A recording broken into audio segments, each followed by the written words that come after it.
Hello, thanks for tuning in. And today we'll be playing the final build of Undefeated. So you see on the bottom right corner of the screen 1.00. So that means that the VN is completed now. So how this is going to end, I have no idea. Let's hope everything ends well for everybody. Xander and Redline and Bruce. So last time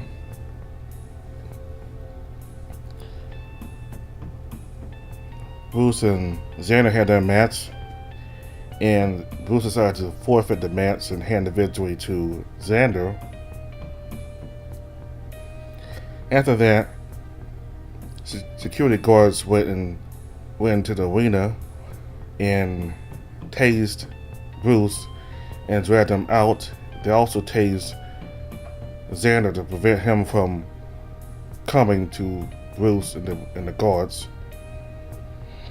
So afterwards, he went to Harvey's, the commissioner's office, Harvey, and the commissioner, Harvey, said that basically that the reason why he wants the company the way he does is because that's what people want. They want hardcore fighting. They want the violence and the bloodshed and all that. The crowd, the people who watch Fame, loves it. It attracts advertisers and it makes more money for the league. And this made Xander angry. And when the commissioner said that he put Redline up against Cole to toughen him up, that's when Xander attacked Harvey, and then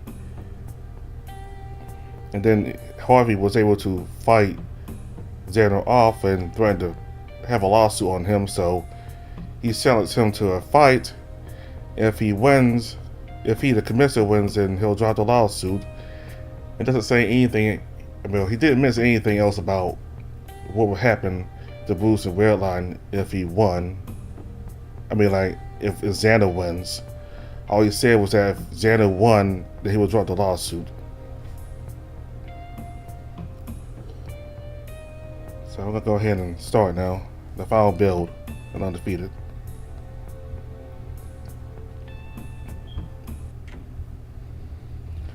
The door slams shut and I can hear a loud click. I'm alone. Bucky, I have to find Bucky. I'll explain everything to him. Said. Bucky popped his head out of a nearby viewing room. He looks understandably confused. What happened? I didn't. Seizing my fight seared through my brain, Bruce screaming in agony, the burning spot in the middle of my back, the commissioner's face. This should go without saying, but everything we discuss here is covered by your NDA. Breathe a word of the details and the deal is off. I don't know what to say. I don't know what I'm allowed to say. He left it so vague. Anything I say could land me in deep shit. Am I supposed to just stay silent? He put me in a position to lie to my coach, but Bucky knows something is going on.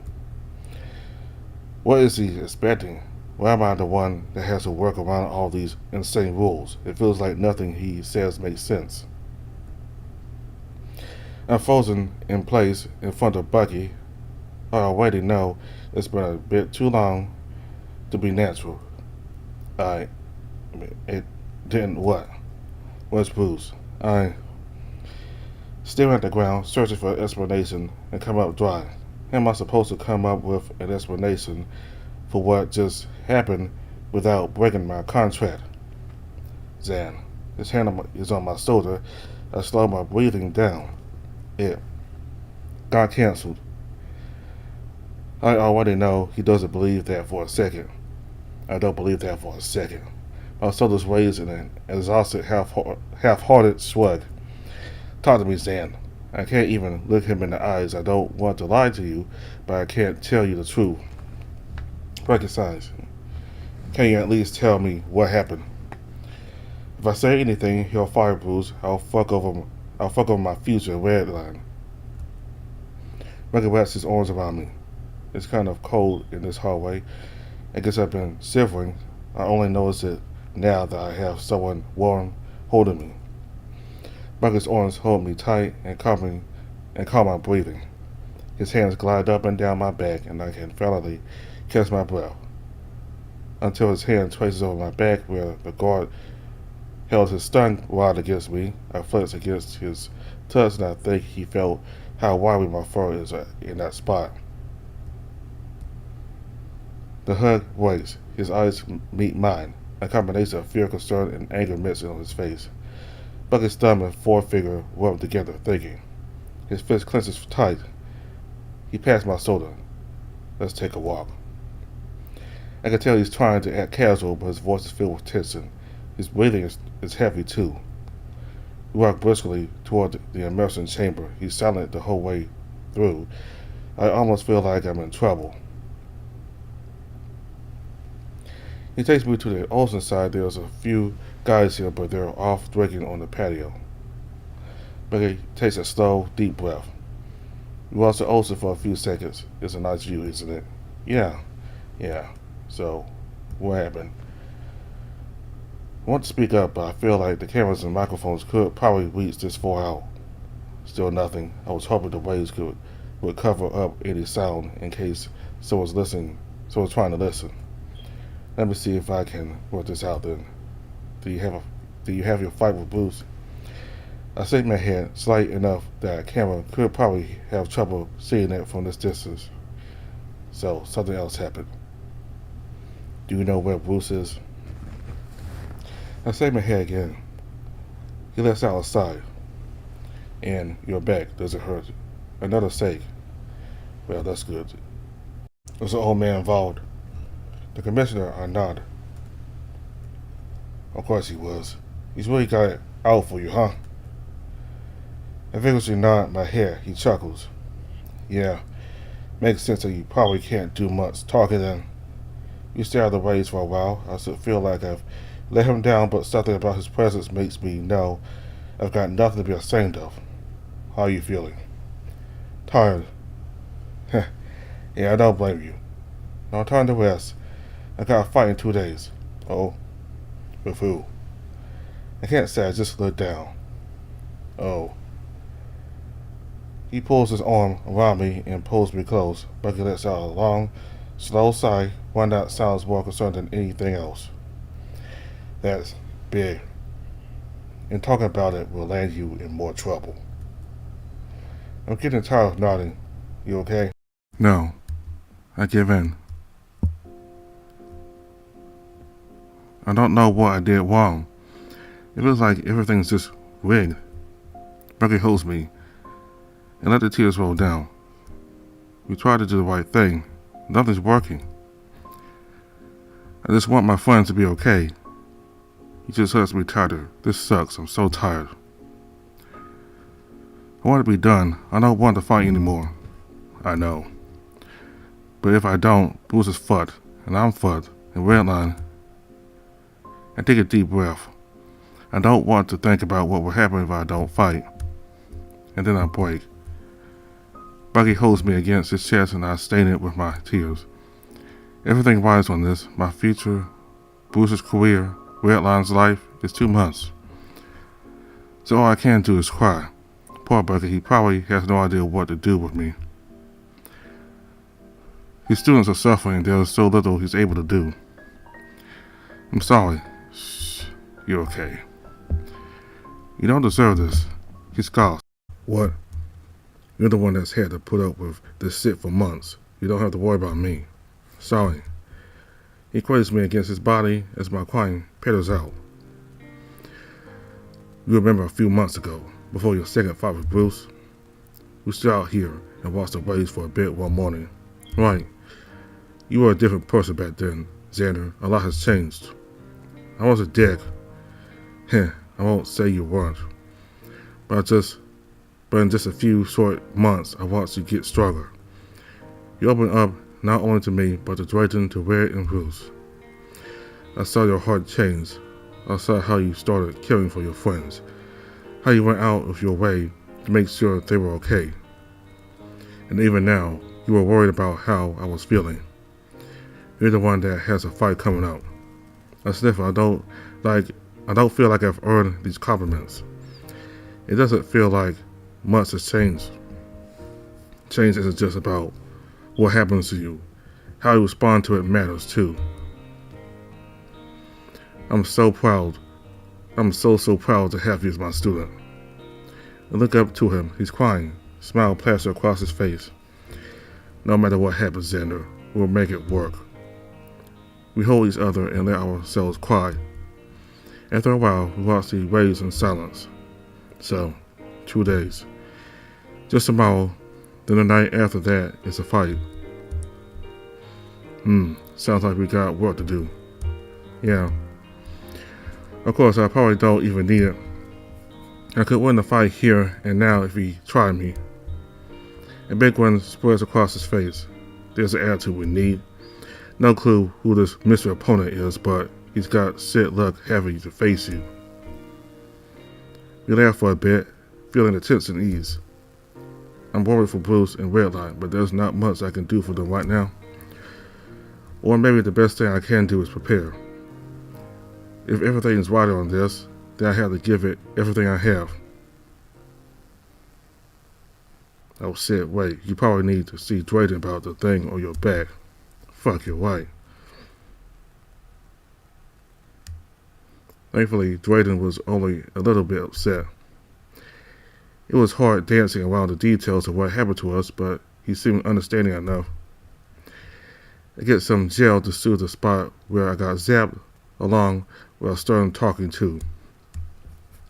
Getting Drayton mad at me is almost more upsetting than the whole deal with the commissioner. Well, he supports me, not that he has much of a choice at this point, but neither do I. I sleep good at night. I have to. I wake up early the next morning. I've got training to do. We can't take it too hard. I can't risk injure myself. I have to finish this fight. But we get to work. Running drills, running laps. I stop away at the heavy bag. Reminds me of where I was a few months ago. Practically baby combos on this thing.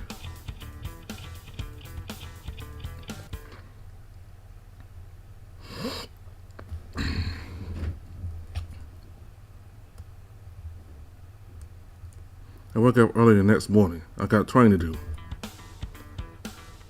We can't take it too hard. I can't risk injure myself. I have to finish this fight. But we get to work. Running drills, running laps. I slam away at a heavy bag reminds me of where I was a few months ago, practicing baby combos on this thing.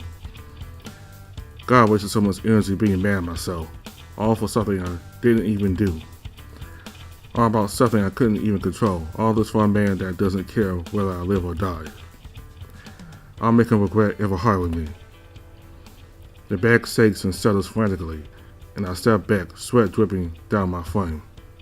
I turn as if I'll see Redline in the corner, in his corner, jumping rope at double pace. Not here, but I can feel him cheering me on, pushing me further, helping my flame grow brighter.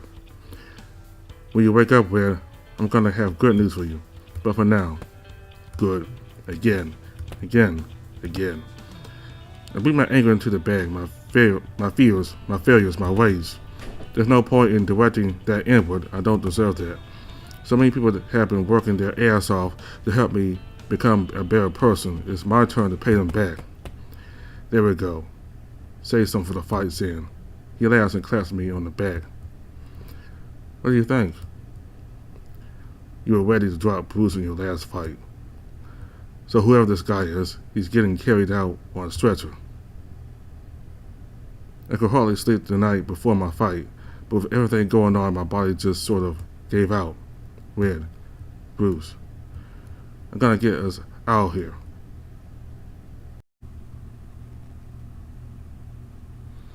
I got no goddamn idea when they plan on getting me out of here. I've been in the city little jail cell for probably a day now. Maybe a day and a half. Hardly that much time, but it feels like forever since the fight. At least it's giving me a chance to sleep, rest my bones after getting tased. Saying that the bag sucks, but not exactly as expected. This thing wasn't made for people my size. There again, not many things are. Creaky and lumpy and smells like old people. This cell is damp, but bones dry at the same time. Not sure how they did it.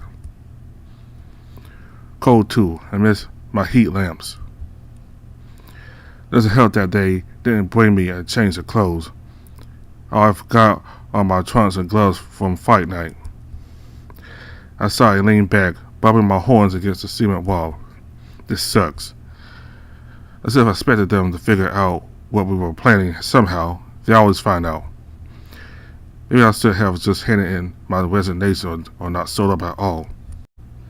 There's a million things I could have done different. We shouldn't have even gotten to this point. I should have quit on day one. And now, I'm here. Sam's alone, and we're all kinds of fucked. I really fucked up everything. At least I have company down here. Though he hasn't shown in a while. Hey, that shit here's gotta be around here somewhere, right? Hello? You around? Don't want to get too close to the bars. I bumped against them on my first night and thought to myself, silly. Didn't expect them to be electrified. Not as bad as the stun guns, but fuck. Probably not great for me to be getting zapped this much. I don't know if the balls are even still alive. But I'd rather not take my chances. I know the panel arming them is right outside my cell.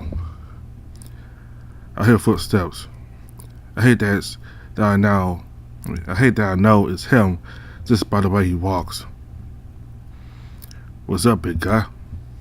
Cole, jackass. He looks so goddamn pleased with himself, trolling a stun gun in his hand, a pair of keys jingles attached to his belt. You got the time? Why does it matter? You're not going anywhere. Just curious.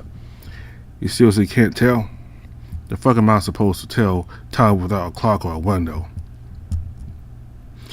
He just laughs at that. They really fucked you up, huh? Not nearly as much as I'll do to you. All I can remember is they snug up on me, tased me, and I woke up here. I definitely thrashed around in the elevator, damn near broke the box, took them all down with me. I think I've got Gator in these jeans somewhere. Got a few glimpses of the hallways as they dragged me along, but it's all hazy. I do know that we were way deeper than I've ever gone. Hits the musty-ass cage. Cole grunts and leans back against the wall opposite my cell. Yeah, I saw that. These things do some damage, huh? Fuck ass, says that with a serious grin on his face, batters a stun baton in his free hand slowly, almost like he's threatening me with it. I try not to look too upset. You wanna find out yourself? Give it here. They got a pass on that. I go and lean back in bed.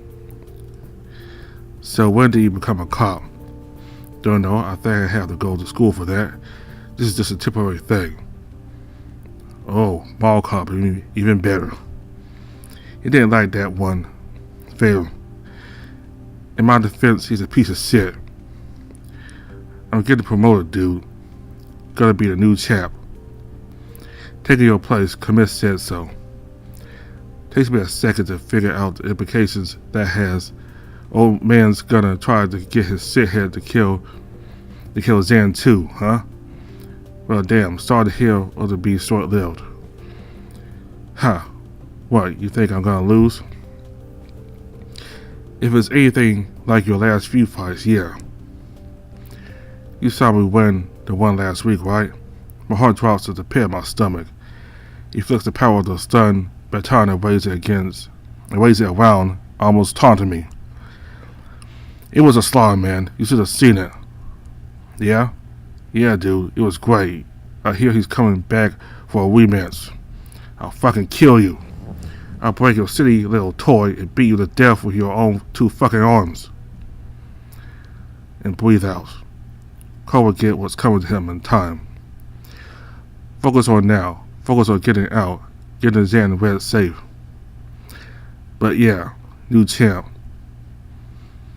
He flicks the stun wad off and points at himself, jackass. I try not to sigh too loud. You know it's bullshit, right? It's not gonna last. Cole looks confused. I already told you, I'm not gonna lose. No, dumbass. The job itself. Commissioner's doing you a solid right now where you need it, but the second you're not useful, he's gonna turn around and throw you to the wolves. Dude, I am a wolf. Jesus fucking Christ. He's gotta fire you. You're his lapdog right now. He's gonna keep pushing you to do worse and worse shit. And once you fight back, you're getting fired or I gestured to a cell around me. Thrown away. Cole stares blankly, thinking for a few seconds. Okay. He shrugs. I mean, you told me you tried spouting some bullshit, but I didn't think you'd make it that obvious. Dumbass, I'm trying to help you. Sounds like you were trying to get your old job back. If I wanted my job, I wouldn't have just given it up in the ring. I'm just trying to give you some advice, even though he sure as hell doesn't deserve it. Cole scoffs. Well, if you were telling the truth, why the fuck should I care? I got mine. Got a nice promotion, a raise, and I get to beat the fuck out of little freaks like that Ying dude. My body moves on instinct. I'm standing an inch from the bar. Cole prepares, pointing his baton at me and powering on. There's no helping this depraved fuck. With a huff, I drop back onto the bed. Cole flicks the switch of the baton and turns it off. Whatever, man. Go be his bitch. Those say I didn't warn you. But once you go down this road, you're gonna start to feel really fucking grimy. And no amount of cleaning is gonna make you feel good again. Cole rolls his eyes. Yeah, I'll worry about that when I'm rolling in money on the top floor. There's an uncomfortable silence. So what's next? You're just gonna sit around watching me sleep? Fuck no, I'm not scheduled overnight. Then what happens tomorrow? Fuck I know. Old man said something about attitude adjustment for you. But apparently plans changed right after you got here. Change? For what? To what? He's gotta fight. Who, the commissioner? I'm chuckling myself. Yeah. The smirk that crept across my face disappears. The fuck? He hasn't fought in years. Didn't even think he could fight at all. But yeah, he says he's got a fight tonight. Tonight with who? He laughs. It's that little deal dude that keeps challenging you. My heart drops. What? Yeah, dude, he was pissed. Said something about doing Bruce's job for him. I don't remember. He's going to kill Xander. I couldn't touch the commissioner before. There's no way Xander is surviving this. You gotta let me out. Again, I rise up, coming face to face with Cole through the bars. No side. His baton flickers back to life. I'm not trying to fuck with you, man. I gotta stop like a mess, dude. He's gonna hurt Xander. Fucking good. That's kind of the whole reason you're down here. I slam my fist into the bar without thinking. It stings for a second. Cole, I'm not Cole's baton slips through the bars, jabbing me in the abs. It didn't linger for more than a second, but it felt like taking a cannonball at point blank. My body drops and convulses, teeth gritting as I try to force my muscles under control. You're so fucking pathetic, dude. No wonder the old man is getting rid of you. Can't even pull a lightweight out to save yourself. I'll let you deal with that for a bit. Have fun, dickhead. I lay there, heaving and growling as the pain courses its way out through my body. He's fighting tonight, and there's nothing I could do about it. I'm fucking useless. What the fuck am I doing? I made it out of worse situations. I'm the goddamn champion, undefeated. There's no different from any other fight. I gotta find a way out. We'll put an end to all this.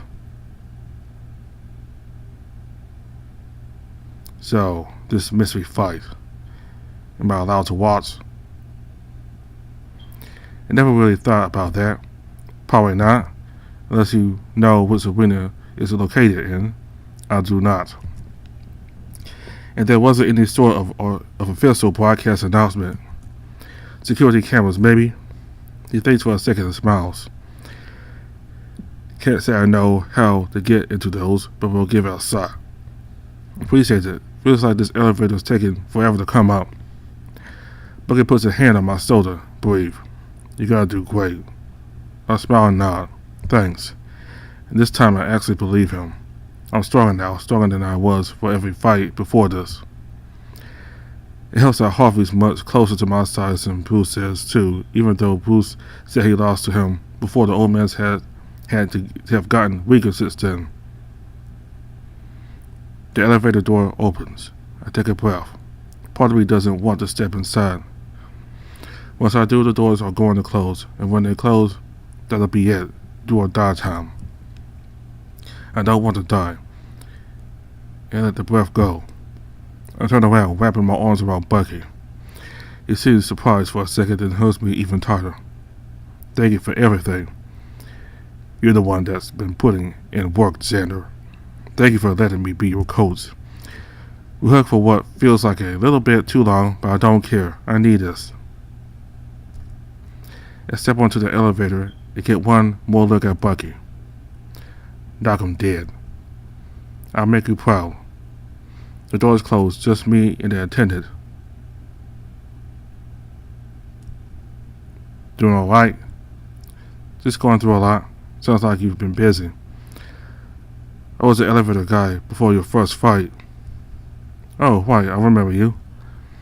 Good to see you're not nervous anymore. Well, maybe not entirely. He laughs. Well, at least you've calmed down a bit.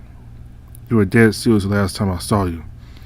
It's been a rough few months. The attendant nods and looks down at his tablet. I try not to ask too many questions, but how'd you end up with all this? He gestures at his tablet with the information on it. I can't exactly give any details. Fair enough. You feel good about the fight? Just in general. I think so. Even if I lose, I'll figure something out. That's a good attitude to have then. We reach the bottom and the doors open. The lights are already on. Just whatever happens, we're rooting for you. We? Maybe the rest of the staff? The look he's giving is anxious, confident, hopeful. I nod to step out with a smile. I'll do everything I can. Good luck. The doors close. I'm alone, basking under the lights. My stomach doesn't hurt, not in the way it did before. I'm ready for you, Harvey. While on time, his doors open up and he steps out. I'm not sure what I expected underneath his suit, but he certainly seems more prepared for the fight than I was thinking. He approaches the ring, looks frustrated. Old piece of shit, you don't deserve to be angry. Good to see you made it. I trust you didn't leak any more details. I know what would have happened if I did. Smarter than you seem. Clearly not wise, though, given that you followed through on the fight. He tilts his head to either side, emitting loud pops from his old joints. Whenever you're ready, I'll finish what Bruce couldn't. Don't talk about Bruce like that. He knew what he was doing. Bruce was too scared to fight against you. I'll do it for him. The commissioner stepped forward, and after a deep breath, I do too. The buzzer rings. We raise our fists. His guard is high. Clearly he's got some Muay Thai training. stand-up fighting could be a problem. I might stand a chance if I can get him on the ground. He's heavier than me, though. I don't know if I want to gamble on that. I'll see if I can outbox him, but if it comes to it, we can always grapple. I extend a glove to tap, force a habit, I guess. He does too. Bad idea. He gets a hold on my hand and pulls me forward, swinging a hook from my jaw. I manage to duck under it, only for him to step in closer with 2 more jabs to my face. My gloves pull up just in time to eat the shots. If I can just... Harvey lands a kick against my side. I stagger back, hoping to get some distance to breathe. He's fast. I'm starting to doubt he's as old as I was thinking. The kick left a bit of sting against my ribs. I don't think I can take too many of those. Again, my opponent moves in. No time to think, just Ed. Harvey's lead leg kicks out low. I step back, letting it miss. That invasion makes my stance wobbly. It would be unwise to put myself in a bad position, so I rebalance myself for another step back. The edge of the ring is approaching. Harvey is as well, closing in as I move backward. It's just a jab that barely misses, along with another leg kick. As I attempt to block the kick, his elbow breaks through my guard and cuts across my face. My guard immediately tightens around my snout. It's raining in from every direction. I try to duck, bob, weave, block anything to get out. I can't bring myself to move back any further, so I move further. Air shoots through my gritted teeth as his knee pierces my abs. Desperate, I push, hoping to circle out. With a firm grip, he pulls me down into another knee. I manage to defend, but the force behind it is enough to do plenty of damage to my arms. In the struggle, I get a hold of his knee before he pulls it back down. One pick of the knee is all it takes to make him scared. I got my head pressed against his chest, and I can feel him tense up immediately. An arm hooks over mine, and in no time at all, he manages to break my takedown attempt, shoving me away. I'll take it, an unsuccessful takedown, but I've learned that he really does not want to go to the ground.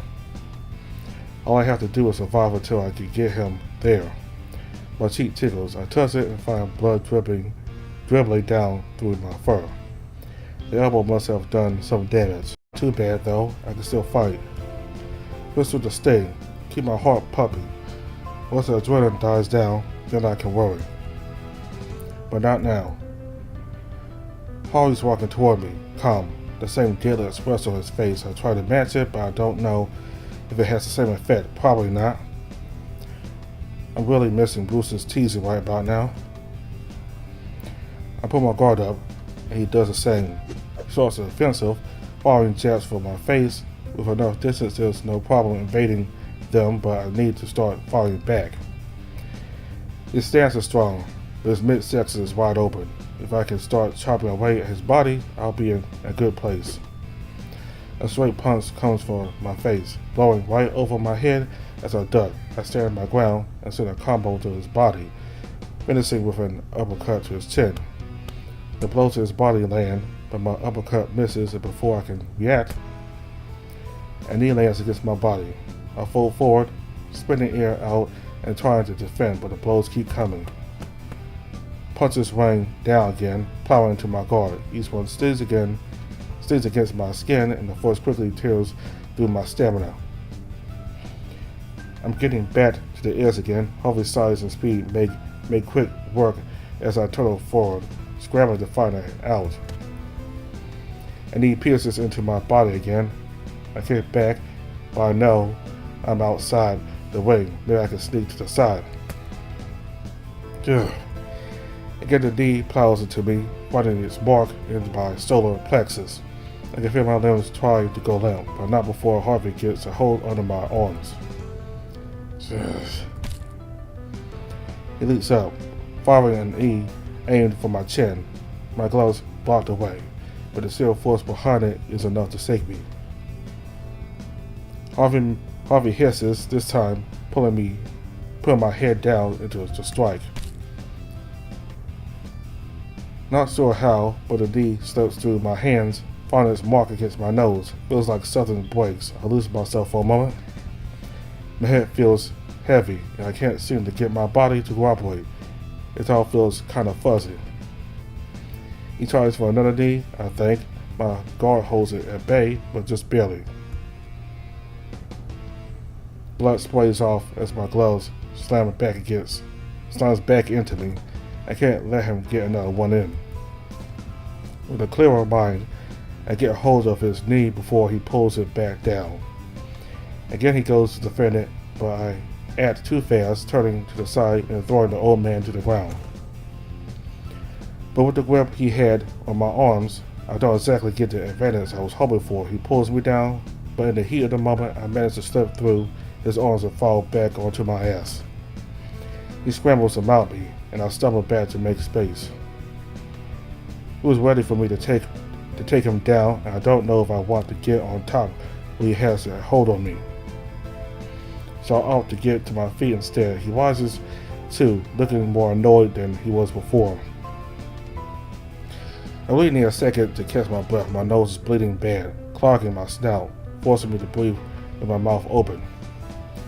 That just gives him an easier target if he swings for my jaw. Doesn't matter, Harvey's moving in. I smear the blood across my arm and sip in some air. He's much more aggressive now. I guess the takedown pissed him off. Blows rain into my face. It's a lot harder to avoid them now. Everything feels heavy, sluggish. I'm blocking more often than dodging, which only makes my body ache more. I managed to send a few good shots back in retaliation, but through the pain, he only doubles his output. Everything I give him, he gives back twice as hard. I work his body, he abuses mine. I dust his chin, he makes my snout even worse off. I'm starting to see blood paint the cement beneath us. Can't focus on that. Had to deal with Harvey's relentless assault. One step forward, 2 steps back, one clean blow, 2 in return. It's like he's punishing me for fighting back. A running theme, I guess. But the fight goes on. He's starting to sweat, but his expression barely changes, even when I land a good hit. Just gotta keep fighting. Maybe I can bait out a kick and punish him for it, or take him down and finish it. He comes in with more punches, and in a bit of desperation, I clinch up with him. He's hot, panting slowly as our exhausted bodies press against each other. Gotta position my legs properly, otherwise he can trip me and take me down. I was hoping he need a break as much as I do, but he's clearly doing much better than I am. Can't think like that. I can still win this. With a huff, he sells me back. Guess my break is over. I start to go in for an attack, but his leg lifts, body turning to aim a kick. I lean back, letting the kick pass a hair's length from my snout. The whiplash makes me flinch, shutting my eyes for a split second as my body returns to its place.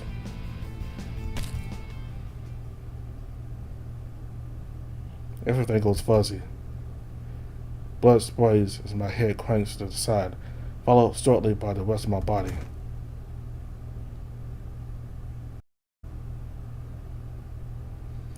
It's been a while since probably having this fight right about now. I'm stuck out here, ready for whatever punishment the old man waits. What old man wants it, but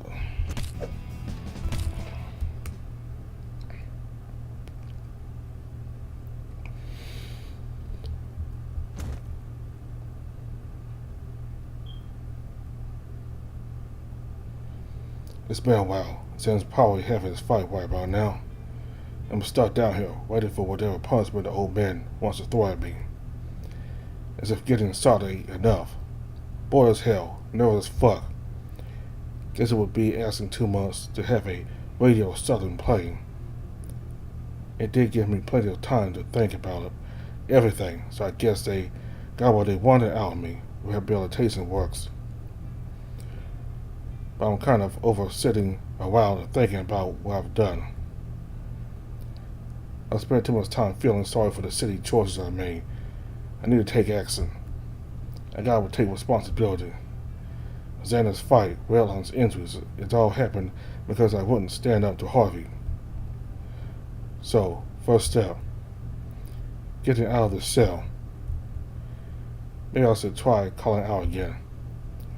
Cole. No response. I need the bathroom. You got a toilet in there. He's still in the other room, judging from how far away he sounds.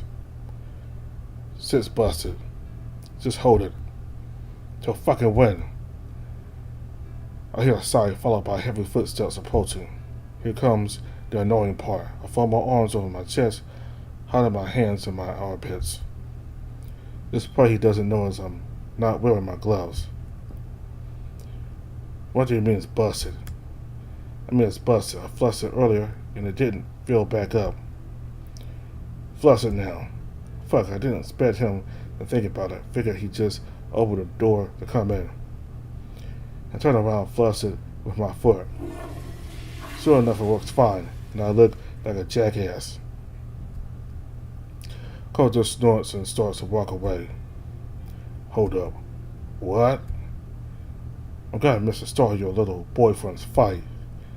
Fuck, okay, guess I don't have any time to waste. I wanna watch. He raises an eyebrow. You so that smart. The old man's gonna put him in the hospital. Probably worse than I did to his little boyfriend. Haha. Swallow your pride. Swallow your rage. Focus on what needs to be done now. Anyways, the answer's no. See ya. Wait. He sighs and steps closer to the cage, stubborn tongue resting over his shoulder. Don't fuck probably thinks he looks real cool. Swallow your pride, Bruce. I wanted to. I apologize. He grins. Yeah, what for? I suck in air through gritted teeth. For embarrassing you in the cafeteria. What else? Bass is enjoying this. And just being an asshole. I guess at this point, no fucking clue what he wants out of me now. Yeah, you were a piece of shit, huh? Yep. I still was. At least with that one, I wasn't lying. I've been a real mess for a while. Glad you can finally admit it. He starts to walk away. I was really hoping it didn't have to come to this. I wanted to get your attention. Cole stops. Ugh. See, now I should have seen that one coming a mile away. I was chill having fun, be gay and all that, just as long as you didn't start coming on to me. So was all that possible you were doing to the once just, like, to get me jealous? Swallow your fucking pride and play along. Yep, just wanted to get your attention. He laughs. That's fucking hilarious. Oh man, that's great. You only hung around those freaks just to get to me?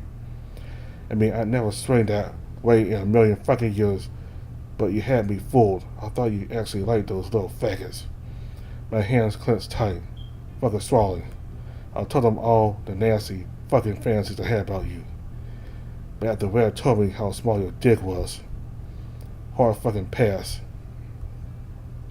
He clenches his baton. Keep pushing it. Said mine was way bigger too. You're fucking sick, you know that? I thought you were one of the good ones. Nope. I'm a dirty fucking faggot. I fight better than you. I fuck better than you. And I'll always be better than you. I'm just making shit up at this point. But I can see he's getting angry. So I gotta keep it up. Someone else is here. I can see their shadow along the wall, just barely. I think I can make out the shape. Bucky? Cole hears something and starts to turn toward Bucky. I have to distract him. I'm just saying. It feels pretty good. It feels pretty fucking good knowing that I'll always be at the top. No matter how many wins you get, you'll never be as good as me. A filthy, fucking cocksucker. He turned back around, deaf in his eyes. Semi baton already prepared. He charged it through the bars, aiming for my chest. I catch the tip of the baton in my hands. Before Cole came by, I put my gloves on backwards. The padding of my gloves, now covering my palms, provides enough insulation to keep me from getting shot. The fuck? Ugh. With both of us holding onto the baton, I pull as hard as I can. God. Cole slams into the bars, howling out as electricity sears across his body. The wolf convulses and screams, eventually letting the baton drop to the ground. His eyes shoot open, and he looks ready to murder me. Fucking. He can't seem to mutter any more words. The drool at his lips starts to bubble. Maybe I went a little too overboard. Cole loses for the baton. Before he can get there, Bucky's behind him, forcing him back into a tight chokehold. Howdy. You're the guy that fought my red, right? I think I owe you a little something. He maneuvers Cole with no problem at all, smashing the wolf's face into the concrete wall behind him. Blood erupts from his snout, his eyes crossing in a daze. Bucky rears his fist back, then smears it across Cole's face, creating a brutal crunch I never could have expected from the old man. Cole's nearly limp at this point, alternating between struggling with the rule and reaching for the baton on the ground. Bucky stomps onto the tool, smashing it into two. Hey now, we don't need none of that. Men like us only need our fists, right? Natural order, survival of the fittest and all that. The way he talks, gritting his teeth like that kind of freaks me out. I've been angry, but this is a whole other level. Cole's getting choked out. Bucky's hold is clearly taking a toll on the concussed wolf. Doesn't take more than a few seconds for Cole to go completely unconscious. Bucky drops him unceremoniously. With a little growl, he shakes out his hand. Should have brought my gloves. That hurt. I'll lend you mine, but the padding on the gloves completely melted away. Might as well just toss them. Why'd you come here? Wouldn't want you to miss Santa's fight, would ya? Bucky taps against the lock panel next to my door, and after a few seconds, it clicks open. Should have brought a change of clothes for you, too. It's cold out here. Well, won't be here for long. What should we do with I gestured to Cole, who started to steer. Bucky sighs and drags him into the cell. That'll do for now. I'm not done with him, but I imagine Red will have a better idea for a punishment once he's up and running. You know the way out? Barely. I've never been this deep before. How the fuck do you even find me? That would be me. That doctor's voice coughs out of a walkie-talkie strapped to Bucky's pants. He holds it up, looking proud. Drayden here snagged a walkie-talkie for one of the guards. I asked for one, for security purposes also, and I snagged one off one of the guards. He's been guiding me around the halls. He knows the place that well. I was able to find a map of the holding cells after digging through some files, but alright, we can walk and listen at the same time. Let's go. We start moving down the hallway, but Drayden speaks up before we can get another step further. Yeah, so two problems. Bucky and I stop in our tracks. Firstly, they got guards headed your way. Cole wasn't responding to his walkie-talkie for a bit, so they're coming down to check on him. Manageable. And the second, yeah, so Wetline's missing.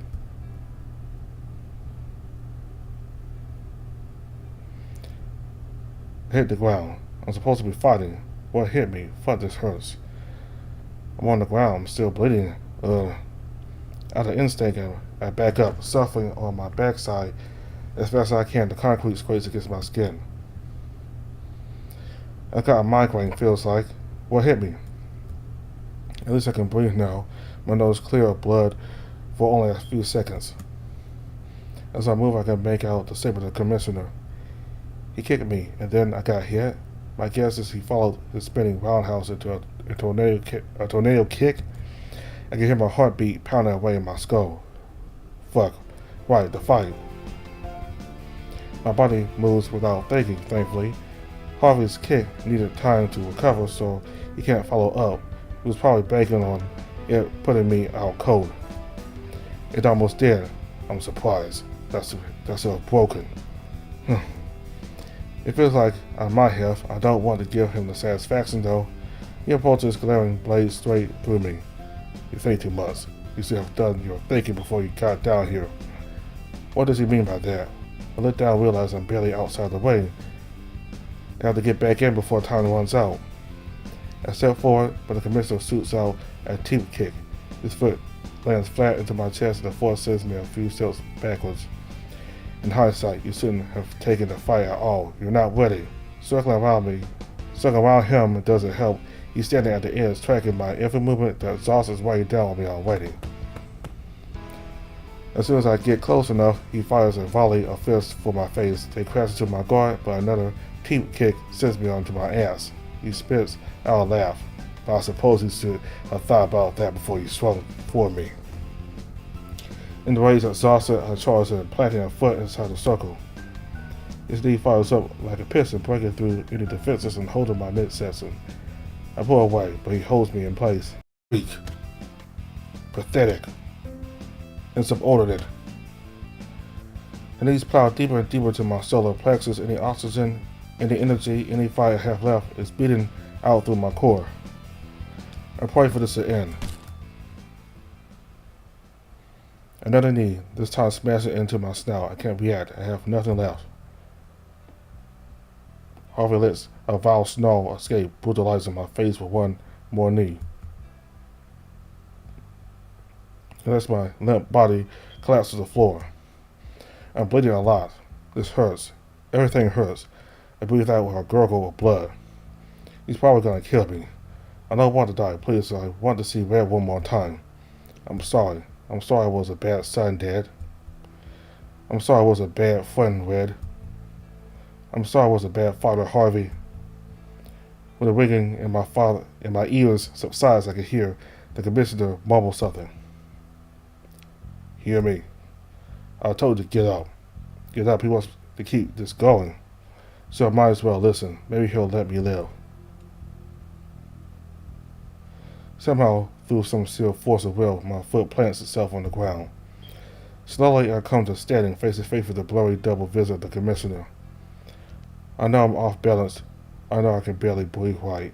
I know I'm not winning this. I got beat bad. I need to go to the hospital. I have to find a new job. I have to pay off all the contract fees. What a fucking waste. Maybe I should have just quit. You're a disgrace, Alex. I can't look him in the eye. And that was still wasting the time and money on you.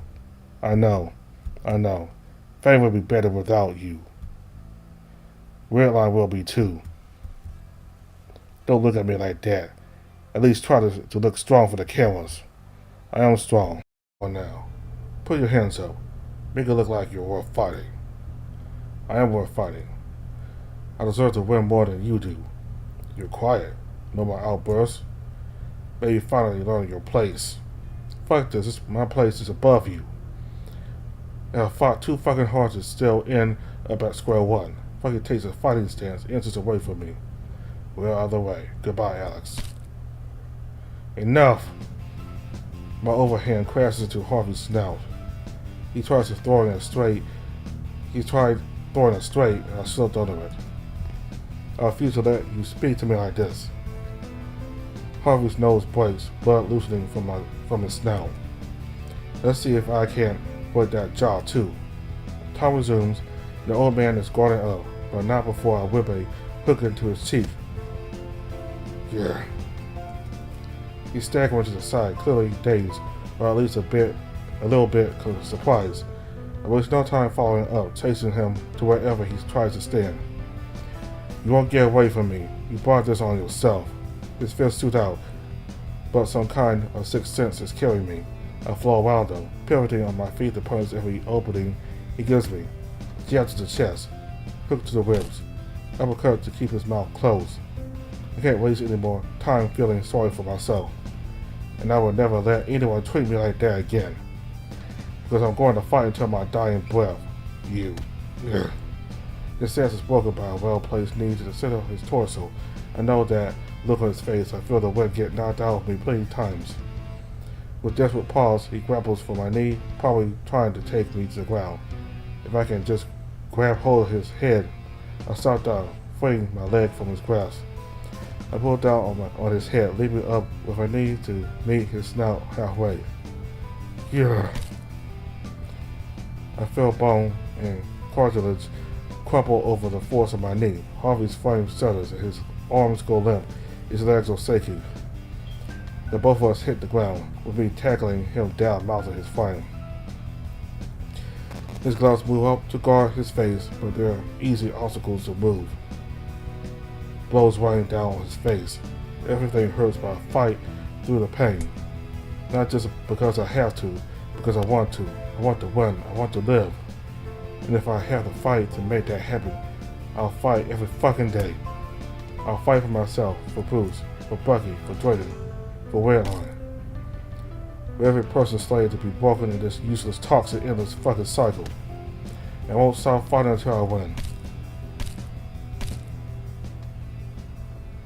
One last hammer fist, and the commissioner's arms go limp, his eyes closed. He still breathes, but there's no other movement from him. The fight is over. I won. Holy shit, I won. I was waiting for a bell or a buzzer or something, or fuck. I won. My legs find the strength to lift my body up to a standing position, and I raise a fist, basking in the glory. Huh? What the hell is that sound?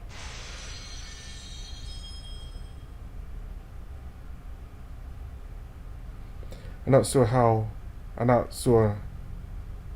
the process what Drayden said. What do you mean missing? I mean he's not in his bed. The fuck happened to medically induced coma? Those don't last forever. We figured he'd wake up sometime, but I didn't think he'd just up and wander around. I checked the med bay, but no luck. None of the other doctors have seen him either. Any chance security could have seen him? Probably. I requested a search party, but the focus is more on Cole. He's supposed to be watching a deadly, dangerous inmate right now. Bucky growls, rubbing his temple. These guards are fucking useless. Okay, so we'll split up, cover more ground. And if we run into a guard, we'll worry about that when we get to it. I've got a second walkie here. I can hear where they're headed and try to steer you away. But I won't be able to look for Red if I'm busy here. I stop over to Cole's office. There's a screen showing Xander's fight. I know that arena. That's the one right outside the commissioner's office. He's getting pieced apart pretty bad. I need to hurry. Let's move. We set the walkies channel to Matt's, Bucky's, and Drayden's, and he starts guiding us out of the dungeon. Wait. Voices are echoing from somewhere in the halls. The guards are already down here. Can't get a minute of peace. Following the way Bucky came would be dumb. We run into them right away. Gotta sneak past them somehow. But then they let Cole go free, and there'd be one more guard hunting us down. Do we want to take our chances with the numbers being bigger, or do we risk meeting them head on? They probably have stun guns, too. Bucky says, "Go find Red. I'll meet up soon." "Down here, boys." Bucky whistles softly and starts walking towards the voices. He glances back at me and tilts his head to one side. He wants me to go without him. I started butting out cold. You guys know anything about that? The voices pick up and aggressive. Bucky takes a sharp turn down another hallway and washes out of sight. Footsteps and yelling echo down. I dart away before they can see me. What's happening? Let's be quiet, just in case there are more of them. We got 2 guards on our trail. Bucky led both of them away. What? We'll be fine. But if you don't help get me out here, then we're all gonna be in trouble. Count on you, Doc. There's a pause and Drayden grunts. Right. He'll be fine. I'll make sure to kick his ass for being reckless. Thank you. Not sure why Fang needs fucking prison cells just deep underground. Not sure I want to know either. It's a maze trying to find my way out. Turn left. Take the next 2 right turns. Follow through straight. Go through this unmarked door. But some miracle I find the elevator and tap it up. No side red line got as far down as we were, so there's no point looking there. Drayden's real quiet, only barking out orders. I feel kind of bad for the guy. Bucky's pretty capable, though, so I don't think we have anything to worry about. The elevator takes us to the main subset hallways. This is where we go for fights. I know my way around here. Okay, I should be good from here. Oh, you sure? Yeah. You go look for Red on the main floor. I'll hunt around down here. Right, I'll keep on walking on me, running through the checklist in my head. I got out of jail. Now all we gotta do is find Red, say Xander will cover Bucket, and stand up to the commissioner. Easy. Well, fucking headache. Prioritize. Where would I go if I was Redline? The library? The pool? Nah, little guy's probably got a killer headache. Maybe he head back to his room to nap. If he wanted to sleep, he would have stayed in his room. Maybe he'd go try to see Xander, or watch Xander's fight. Doc, go check the viewing rooms. On it. And I'll check the halls. There's a chance he's trying to get down to the ring to watch Xander's fight. It'd be fucking stupid, but I wouldn't put it past him. You better hope I'm wrong. A quick glance down every hallway. I know this place pretty well, but there's a lot of ground to cover. Maybe I should head straight for Harvey's office. There's a chance Redline's watching it from that window he's got in there. I full on sprint to the office. Big, thick, ornate doors with no guards surrounding it. Thankfully, they're busy terrorizing Bucky. Locked. I'll pay for the broken doors later. The screen is still off, and the window is completely transparent, with a view of the full window. Xander's looking bad, real bad. The commissioner's lecturing him by the look on his face. I've been there before. Sick fuck. I pound the glass, hoping to break it. Maybe that'll stop the fight, but it's too thick. I need something else. No sign of Red in here, though. I'm out of ideas.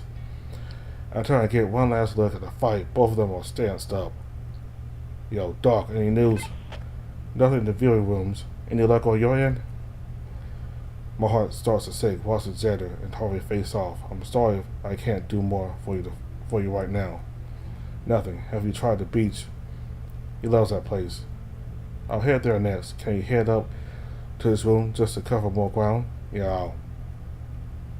I back out of the office, turning around to leave. I'm on my way. Whoa. Theodore came out of nowhere, gun planted against my ribs. My heart drops to the bottom of my chest, arms coming up instinctively. I start to walkie. Hello, Bruce?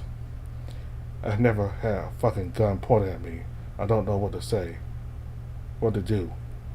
Theodore looks nervous. No, more than that, he looks terrified.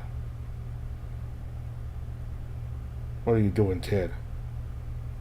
His little hands are shaking. His face is scrunched up in pure fear. Is he that scared of me? The commissioner said I have to have you stay in your cell at all costs. So he gave the jumpiest motherfucker in the facility a gun? I'll speak soft in case he feels like he needs to pull the trigger. I'm not doing anything wrong, I promise. The barrel jabs deeper against my body. It's trembling. I take a step back into the commissioner's office. I don't care. He gave me a job. I had to do it. I start to slow my breathing. Maybe acting calm will help. You don't have to do this. He put the gun down. I'll go back to my cell. The metal clatters in his hands. The poor thing's horrified. I slowly reach down to try and point the barrel away from my body. Please. Let's just take a breath. And the gun drops out of Theodore's hands.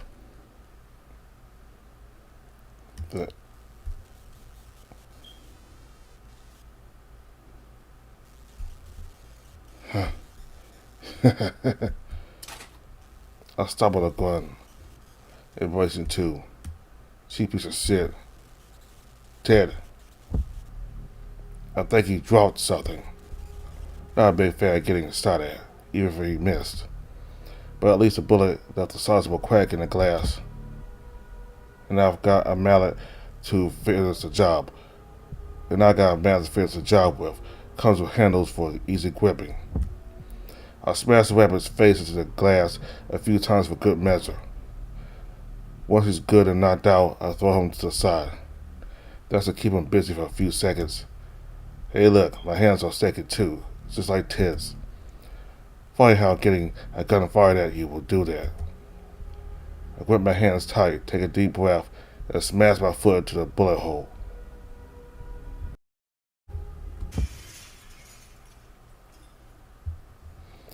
Okay, kicking glass with bare feet is a bad idea. No for next time. Looking out into the arena, I can see Zan and Harvey. The old man is on his back, spread eagle. Holy shit. He actually did it. Bruce? I tried to step to the side, but the broken glass on the ground jams into my feet. There's nowhere to step. With a push from behind, my unsteady body leans over the edge of the window. I fall into the window. Ugh.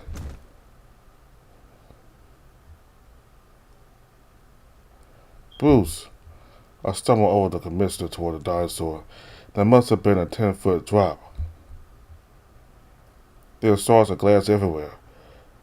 I have to be careful where I step. Looking up at the window, I see a bit of Theodore's head peering out over the edge. We make eye contact before he scampers off. Bruce grunts, his face contorting into a wicked snarl. Jesus, Bruce, are you okay? Yep. Just 350 pounds dropping about 10 feet onto concrete, covered in glass. I take his hand in mine, and with a lot of grunting, we manage to get Bruce back on his feet. Glass shards of various sizes scatter off his backside, leaving behind a number of cuts in his skin. Shit. He's lifting 1 foot off the ground. Is it broken? Probably landed on it, funny. Well, the elevator's right here, so just lean on me. With his body weight sells, he drapes one arm over my shoulders and we hobble over to the door. He's careful not to put too much weight on me. I guess he can see how banged up I am.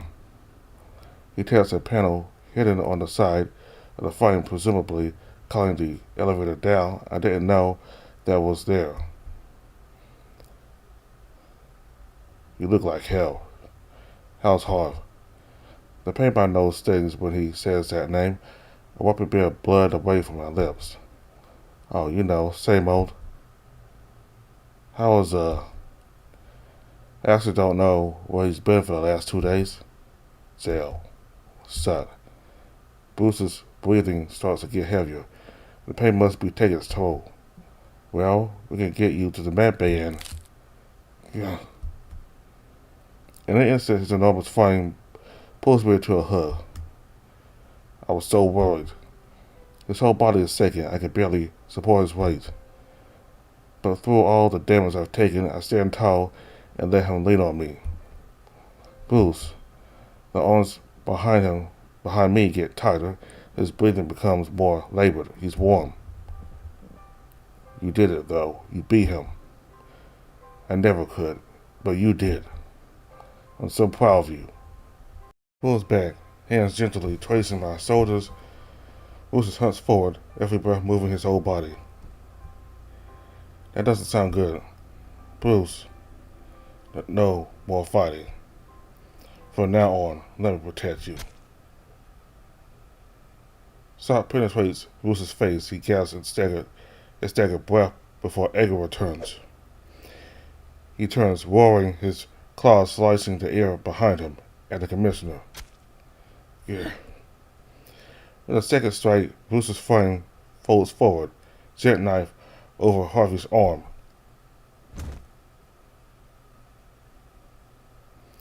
The arm pulls out, accompanied by a vicious squelch. Bruce's body collapses, blood pooling underneath. Bruce! My eyes darted from him up to Harvey, and then down to the thick sort of blood-stained glass in Harvey's hand. The commissioner sighs. I've had enough of your attitude, Bruce. Far more trouble than you're worth. His eyes drag from Bruce's body up to mine. I'm stuck. I don't do well with men that can't follow orders, Alex.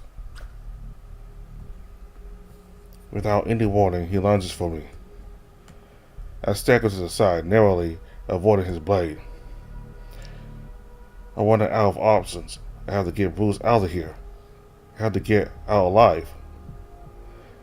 When the elevator comes, he'll just get in there to finish us off. In my scramble, I nearly trip over Bruce. He lets out a groan. Good, he's still alive. I gave you everything. The words dribble out of his mouth as he drags his feet close to mine.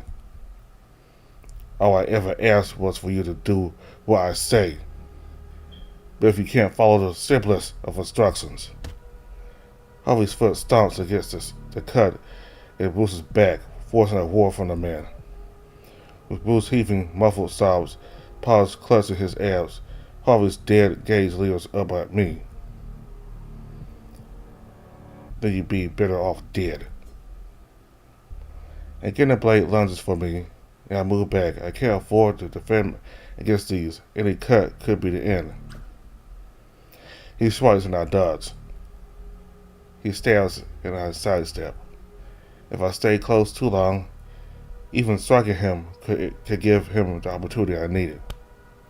But with his next strike, he stunts forward with his elbow, knocking me off balance. I stumble for a second until his free hand catches me. Yeah. Another knee to the body. I can barely breathe as is. Still, he keeps hold of the back of my head, plunging the glass sword toward my neck. I catch his wrist. The glass barely stopped from pressing into my skin. His teeth bared into a snarl as our strengths contest each other. Let up for even a second and I die. But if I have so little left to give, my arms are shaking and Harvey weighs so much.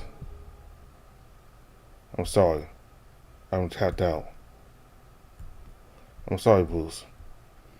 I'm sorry, Redline. I'm sorry, Bucky and Drayden.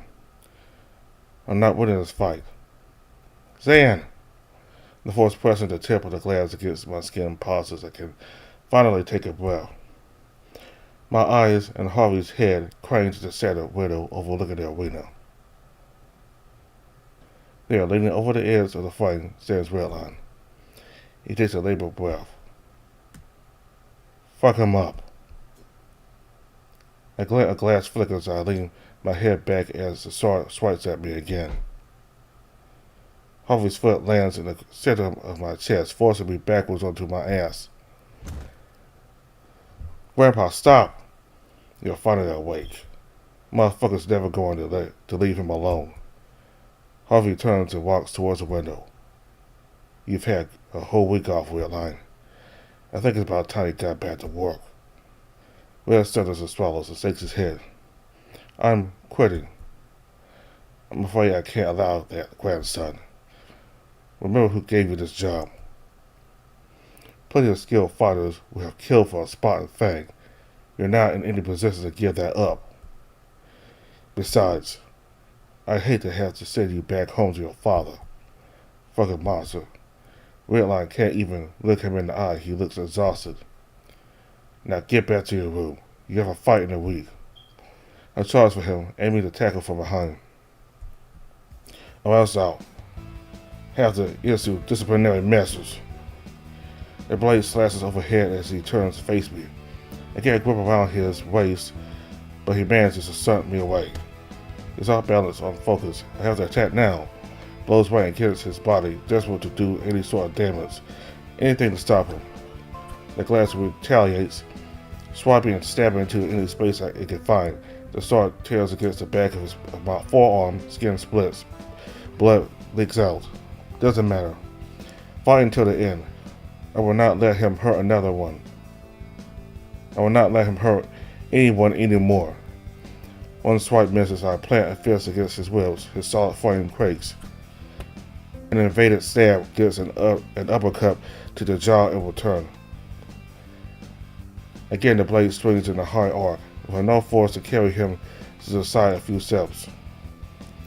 With his back turned, I lunge, latching my arm around his neck and holding it tight. Harvey sputters and coughs. The glass swipes at me, but I manage to hold it off as it cuts at my palm. There's a few more seconds and the chokehold will do him in. He stumbles, a grip on the glass loosening as we fall.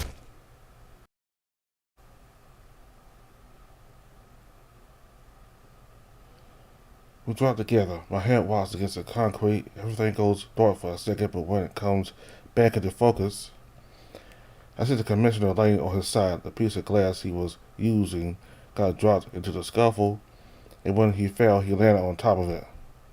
Harvey lays there, his weapon pierced through his neck. He sputters out a few labored gasps and starts moving. He's dead. I killed him. The arena is silent, save for my heavy breathing and Bruce's whimpers. Dan? Sit. I look up to Redline, who's been peering out over the edge of the window. He still bandaged up. He looks exhausted. I didn't. Is he? I don't want to say it. I'm sorry. I'm so sorry, Red. I didn't mean to. Grandpa.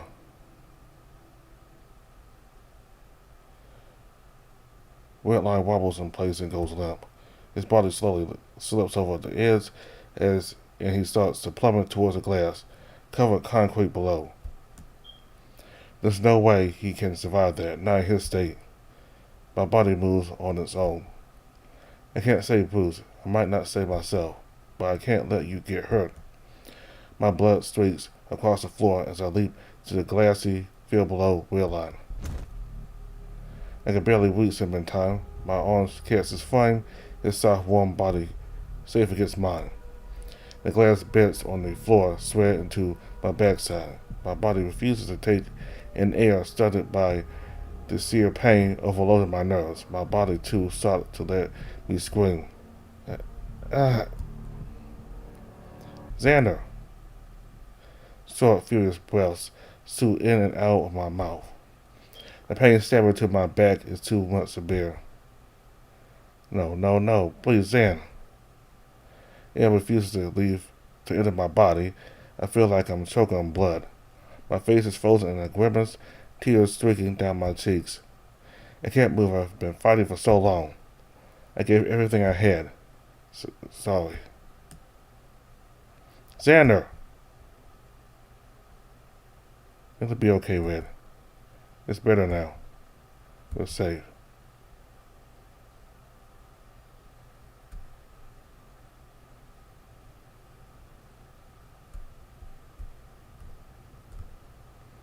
Was it worth it? All this pain, this confusion, in just a few short months, you've been transformed so radically. You're a completely different person now. You've changed. Are you happy? With the way things turned out, I mean,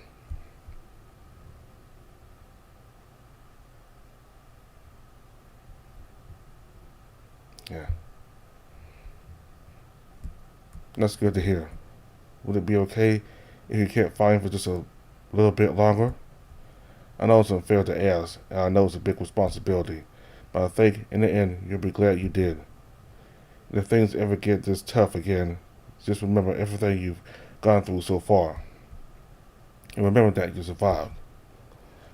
Remember that you picked yourself up off the ground. Remember how you got passed up. Remember when your friends were there to make you smile. And if, God forbid, you were ever alone, remember to love yourself. That's what this is all about. Love. The lives we lead are so fragile and uncertain. We owe it to each other to love as much as we are able. Love others. Love yourself. I know it can be hard to hear this sort of thing, but I'm proud of you. I hope you love yourself enough to keep going. Keep growing. Keep listening. Keep caring. Keep loving. There's probably a lot to figure out right now, and don't expect it all to come at once. We're only human, you know? We'll slip up and make mistakes. but in time, I know you'll become a person you can love. It's the least you deserve. Sorry for rambling. I'll see you later, alright? Be good to yourself.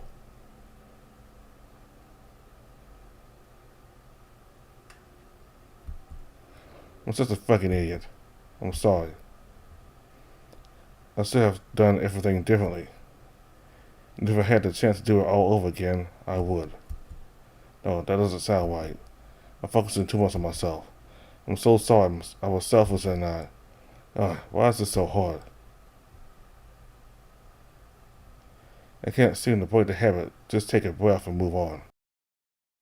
Probably shouldn't even be thinking about this. The new CEO wants to discuss my future with the company. It's been a few months since my fight with the commissioner. Things have been a little wild. Fang shut down operations temporarily while they scrambled to find a new owner. Most of the fighters were pissed, rightfully so. I guess that's mostly my fault for killing the guy in charge. Hopefully it won't happen again. Always a little bit of a walk down to his office, but it helps me get my steps in. Knock, knock. It's open. You wanted to see me?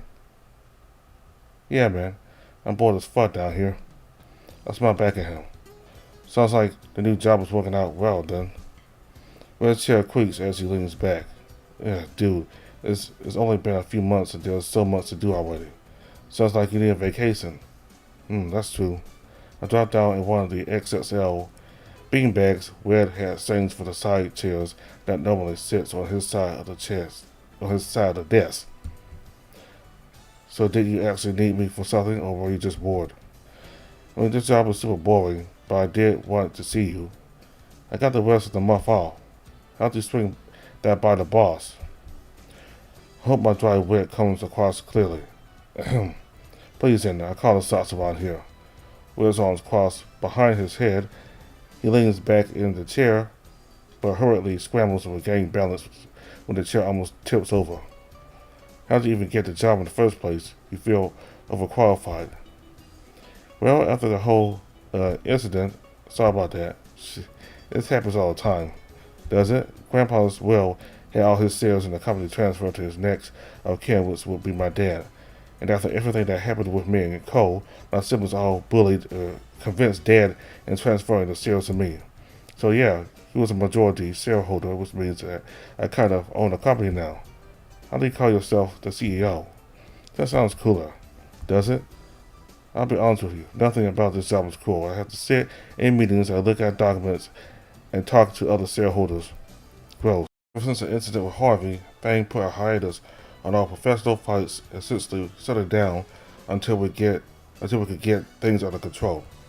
Having your boss murdered in the private underground arena is a great look, and the audience above ground had a lot of questions.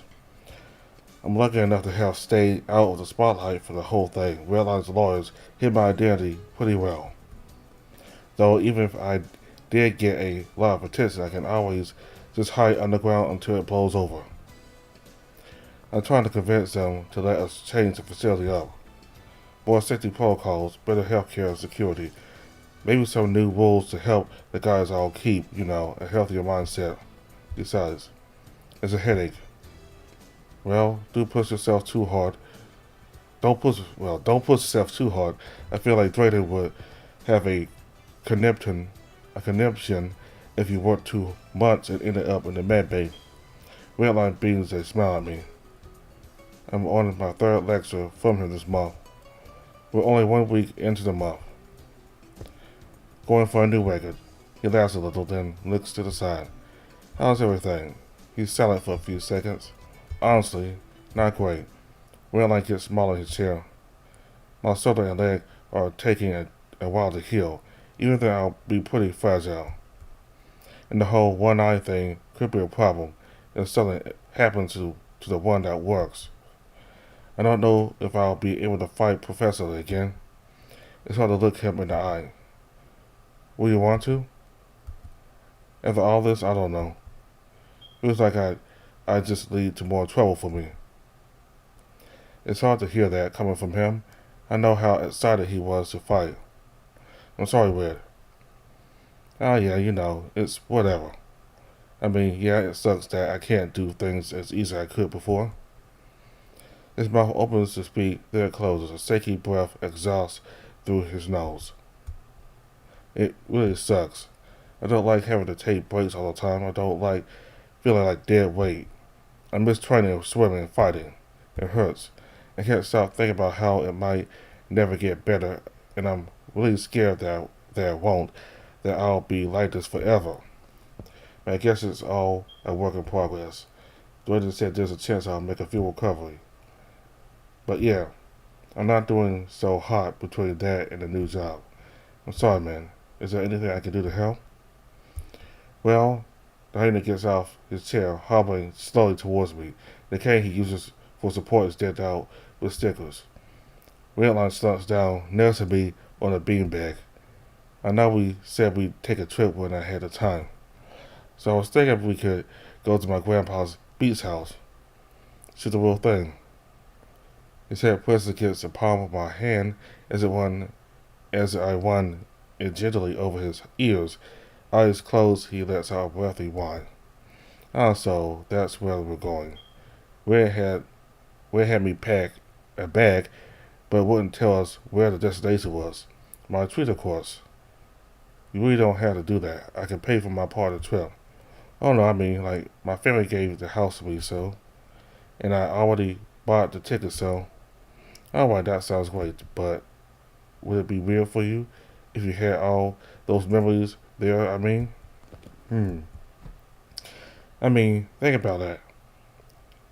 I thought about that, but I think I'd love to go again. Red light nestles closer to me, our lips meeting for only a brief second. We can make some new memories. The beanbag sails and creaks as our bodies meet in a hug. He's so warm, so still. I can't help but hold him like he's some fragile thing. I lay there, taking in the scent of his fur, holding my boyfriend in my arms. I'm sorry, Red. He lets out a little chuckle. That was it. I mean it, though. I'm sorry I spent so long tweeting you like that. Yes, babe, I agree. Just like I did the last dozen times you apologized.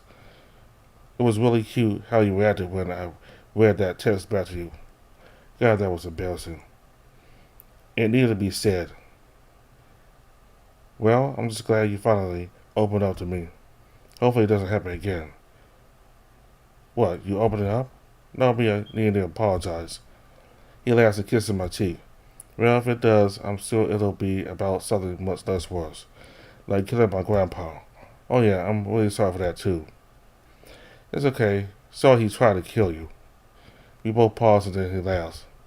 I mean, he didn't give you much of a choice. And hearing that he wanted me to fight again, his head shakes. I don't know what he did. I don't know why he did what he did. I guess all he could focus on was making a profit. I don't know. But I didn't feel any love for him near the end. I'm just glad you were able to get off with self-defense. The legal process for that was painful, but the recordings of our fight and the conversations in his office gave us all the proof we needed. It was an accident. I really didn't mean for all that to happen. Ideally, I wouldn't have had to drag all your body to an elevator, but yeah, it happens all the time. I remember him crying over me when I finally woke up. Poor Jordan had his hands full. He was too busy tending to you guys that he completely forgot to yell at me for getting out of bed in the first place. He was yelling at you. Bruce pouts his head in the room. The door swings open and he enters, duffel bag under his arm. Redline lets out a little chirp and scrambles to get to his feet. Bruce drops the bag and rushes forward. Easy, big guy, come here. Gentle, he lifts the squirming hyena up into his arms, bridal style. Hey, I can get up on my own. No can do, daughter's orders. Dwayne told you to carry me around? Sure, let's say that. Hey, quick wheeling. We can't wrestle, so this is what you get instead. Bruce beams as he pins the wiggling yin against his body. It's fun to hear Red laugh like that. I'm gonna have to wrap you up in a blanket, make a little 3 yin burrito. Where you gonna find the other yins? You got enough fight in you for 5 yins. I get off the beanbag, moving to plant a kiss on Red's cheek. Then I lean up as Bruce meets me halfway for a kiss on the lips. You taste different. Were you too smoothing it up in here? Yep, you missed out big time. Roll my eyes, guessing that teasing isn't something I'll have to come to live with. Not that I minded entirely. I knew what I was getting into. After everything calmed down, I approached Bruce with the idea of the 3 of us getting together. He was scared. I was too, frankly. Kept going on and on about how he didn't want to hurt me or how he didn't deserve it after how he treated me. But we both understood that after everything we went through, we trust each other and that we deserve to be happy. The red line was over the moon. He had feelings for both of us, but wasn't sure how to navigate it. It felt so good finally seeing him happy after so long. Bruce and I spent so long trying to protect the double kiss technique.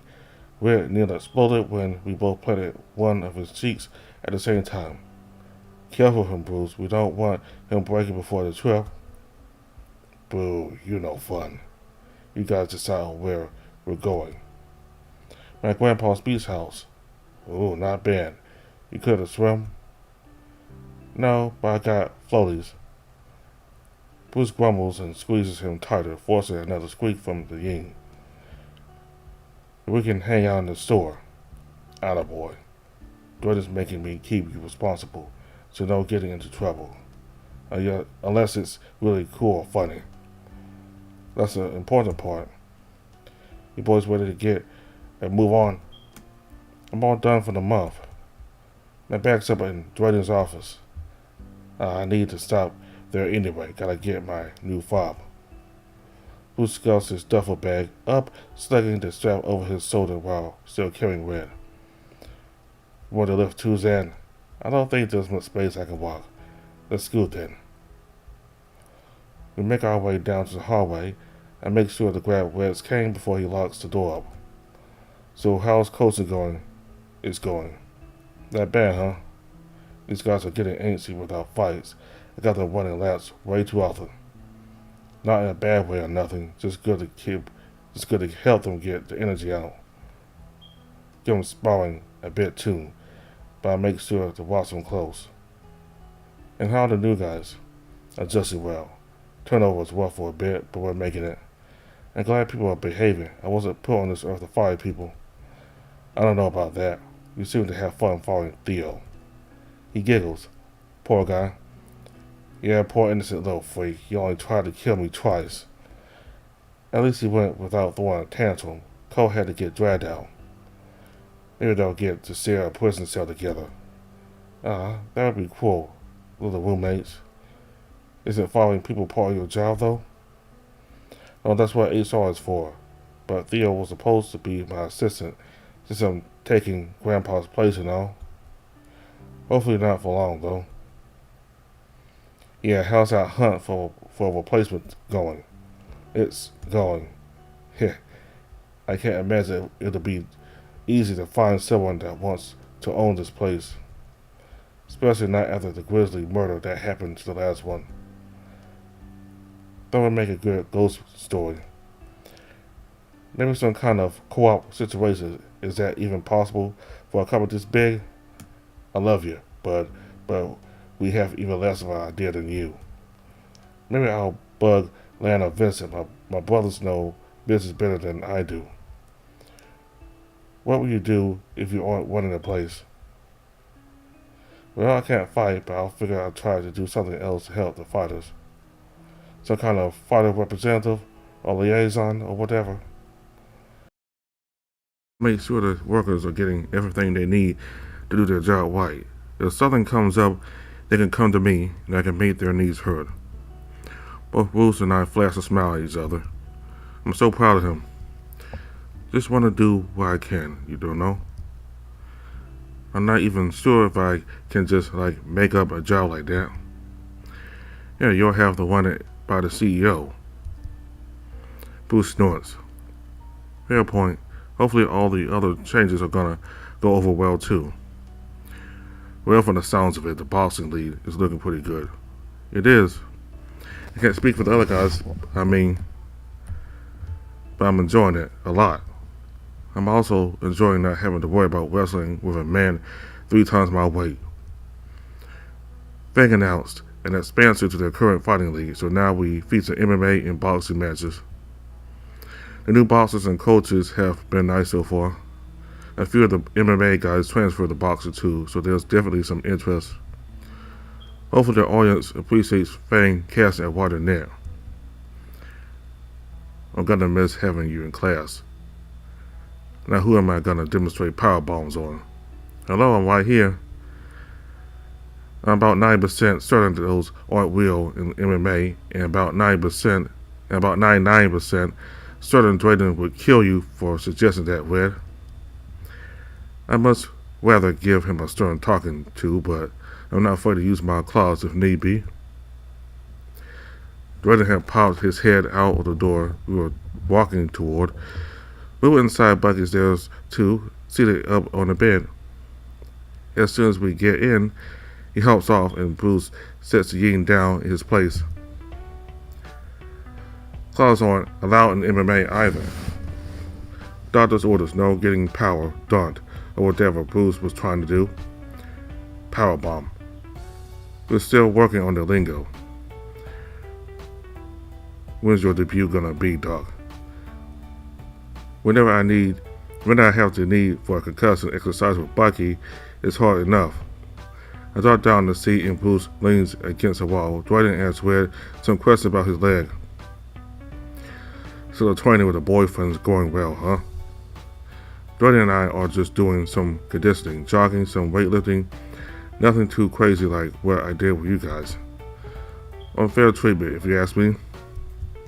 No kidding. You should make him wrestle with me. That'll get him up to speed. We're working on getting him to throw a punch. Drayden shoots him a playful glare as he checks Redline's eye. That guy's giving you any trouble, Coach Bruce? Nah, nothing I can't handle. Well, if they do, I'm right next door. I lean back and listen as my friends chatter. It's nice. I don't have the threat of losing my life looming over my head. I'm finally able to relax. Red and Drayden seem wrapped up, and they both turn to us. All done here. You boys are heading out now? Yes, sir. Just grab our bags. We're heading out to Grandpa's beach house for a few weeks. Ooh, sounds fun. There's plenty of rooms. Are you guys sure you don't want to join us? They both smile. That's sweet of you to offer, but we think you three deserve a break.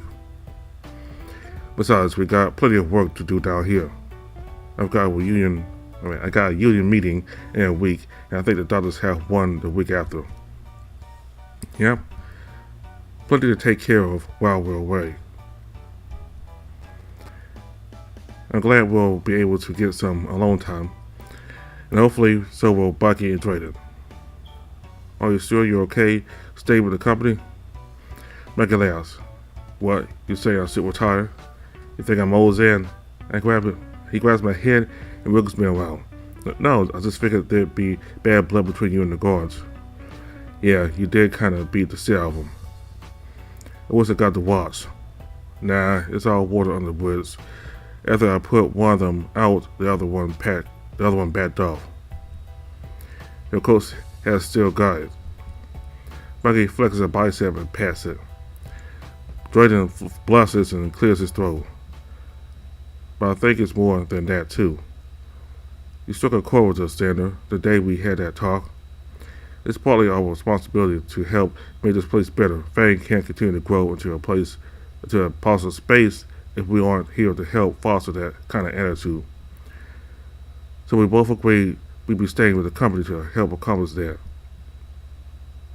Bucky wraps an arm around Drayden, pulls him into a kiss from the cheek. Sounds like hard work. You've never been one to shy away from working hard before. I'm glad you're sticking around, though. Makes the transition a lot easier. Of course, Red. Drayden smiles. We'll always be here to help. The three of us say our goodbyes to Jordan and Bucky, gather our bags, and head to the elevator. It's really not needing a staff member to give us access to the door that leads outside. Well, okay, Rand and Bruce are staff technically, but I'm used to having Bucky here with me. There's no attendant inside either. I guess they have time off until fights are back on the table. The doors close and the elevator kicks to life. Oh shit, did either of you two get lunch? I was actually planning on grabbing something from the cafe. Now we can grab food on the way to the airport. What are you feeling? Anything's good for me. I go for a burger. Sounds good. And then Xana gets a pig on the way to the beach. We'll get burgers again then. No way, there's this nice seafood place just up the coast. You're the man, Zan. Can't have 2 burgers in one day. Oh, I totally forgot my dad keeps this huge DVD collection in the beach house. Maybe we could have a little marathon some night. Maybe stretch our legs with a nice walk too. I'm just excited to get outside again. Just as long as you two don't get into any trouble once we're out there. You think you can control me, big guy? Let's start big one. Music to my ears. Whatever happens, whatever life takes us, I want to spend it with them at my side. The elevator stops. The doors open.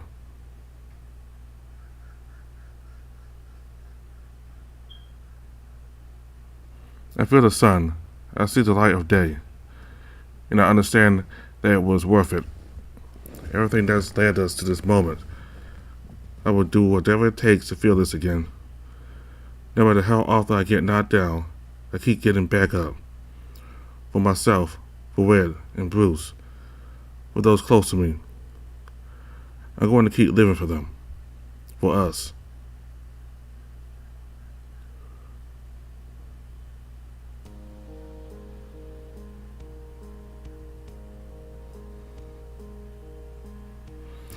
Thank you for reading Undefeated. I'd like to take time to highlight the wonderful people that made this project possible. I highly recommend reaching out to work with any artists and musicians listed here. A full list can also be found on the main menu under Credits. The credits will now begin showing off each artist's contributions. I recommend hitting the auto button so you can sit back and enjoy the art. Okay.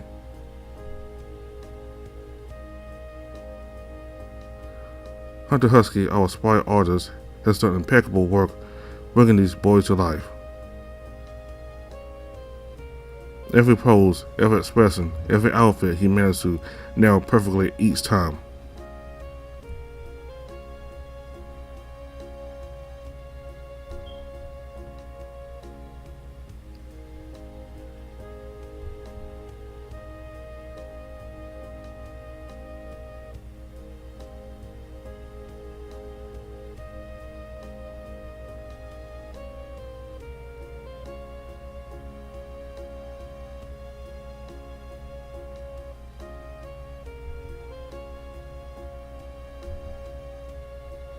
I can't imagine doing this project without him on the team. I cannot thank him enough for his incredible patience, skill, and efficiency. You're the best, Hunter.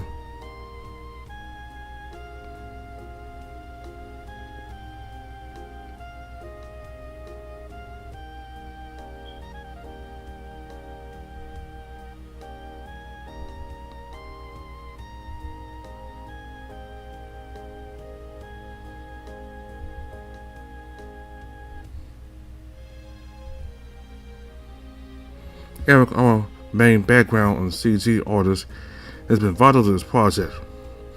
Undefeated has some unique background requirements, but Eric was more than happy to take them on, and he knocked it out of the park every time.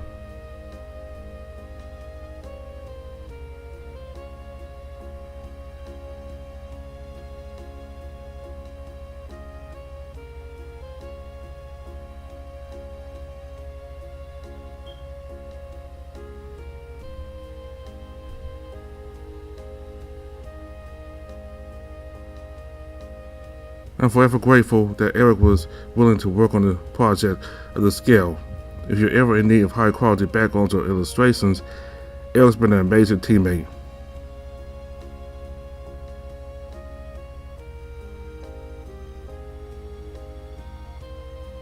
And the Raptor was a fantastic help early on in this project. The work he did for the first few CGs, and especially the title screen, really helped establish a tone for this project, and I'm so glad I was able to work with him.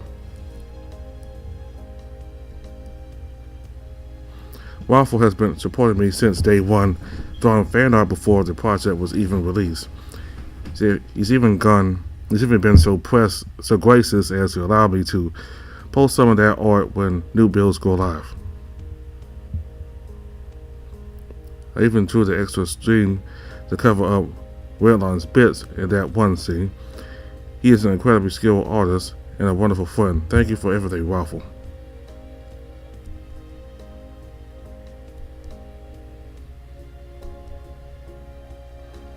Horror Buns has created some absolutely beautiful art for this project, and I'm so thankful he's been willing to work together like this. Go check out his visual novel, Claw Star Wrestling, if you like big guys and professional wrestling. Martini Dog was the lead composer for Undefeated. Martini created the main menu theme, Drayden's theme, 2 songs that played during emotional scenes with Xander and The Real Thing, the song you're listening to right now. He's been such a fantastic musician to work with, and I'm so thankful for his work on this project. Check out his other work on visual novels like Chord Progresses and Cleaved.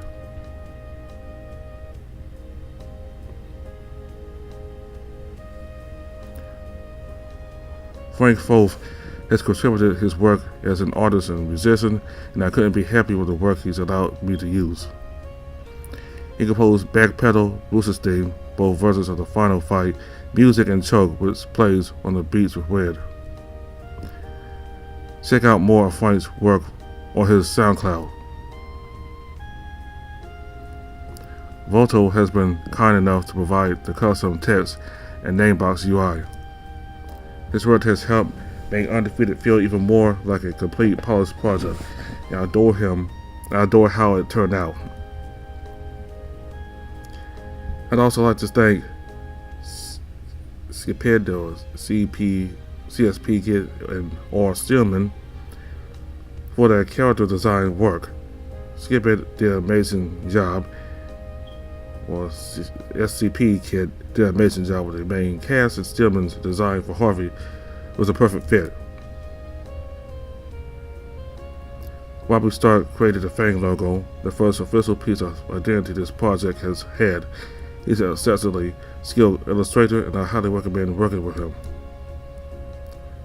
I also want to give a special thanks to my proofreaders, Frank, Martini, Nax, and Voto. Your input has helped me focus this project and refine it into something I can be proud of. Finally, I want to give thanks to anyone that supported Undefeated in any capacity. Creating and sharing fan art, downloading and rating the project on Itch, or even sharing posts regarding the project on social media. It's impossible for me to thank everyone as much as they deserve. I never could have imagined people who would get so invested in my little writing project, so I sincerely hope you enjoy your time. I hope you will continue to support me, my teammates, and other visual novel creators on any future endeavors. Thank you for reading Undefeated.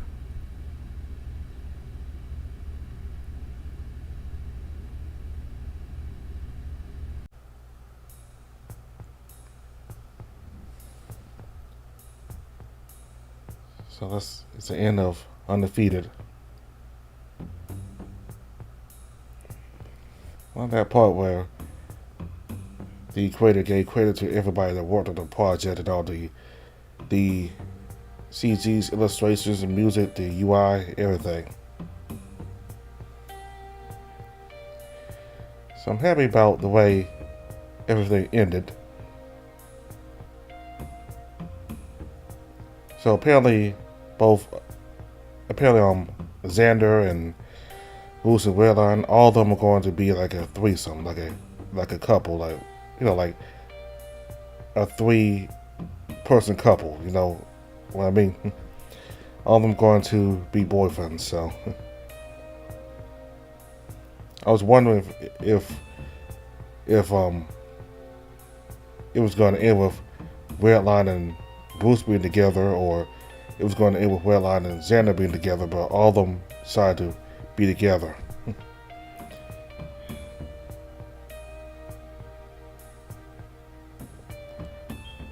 Kind of expected the commissioner to be arrested,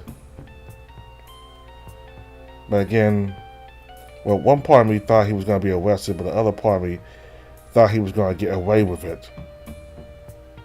I mean, there probably is. I thought that maybe Xander, Redline, and Bruce would escape Fang, and Harvey would be able to get away with what he's done and continue running Fang. And maybe Bruce and Redline and Xander might, go to another promotion, maybe, or do something else entirely.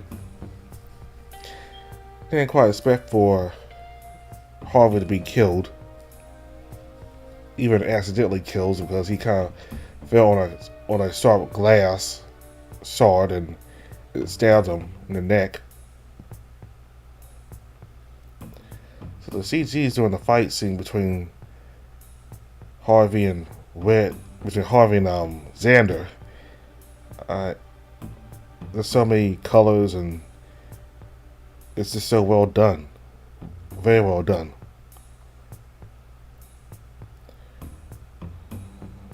Great talented team of people worked on this VN here.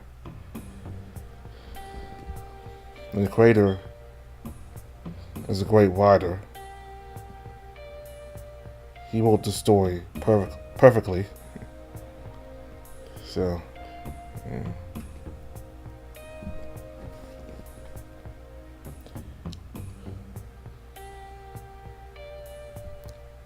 I kind of like Theodore, the rabbit, who was Harvey's assistant until he pointed a gun at Bruce. I mean, I understand he had to do his job, do what his boss tells him to do, but yeah. I don't think he's necessarily that bad, but he did attempt to shoot Bruce, but he missed. And Bruce got very angry at him being shot. Somebody trying to shoot him. So fortunately, it missed it, and his bullet hit the glass. So afterwards, Bruce beat him up.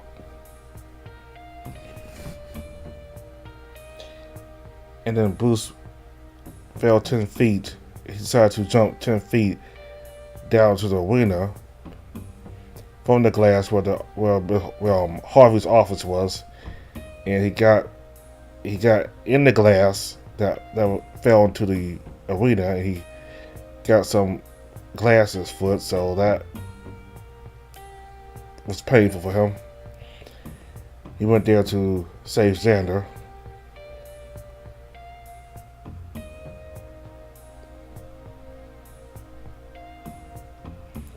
And Cole, while people do change for the better, it's important not to bet on that, because as we saw, Cole never got better, he just got worse. And he thought he was going to be the champion and have a nice pay raise and have a nice place to be in and all that. I mean, he never deserved any of that. He was a bad fighter. He lost matches, and the only time he could ever win a match was against a lightweight. He couldn't ever beat the other heavyweights. He couldn't ever beat guys his size. So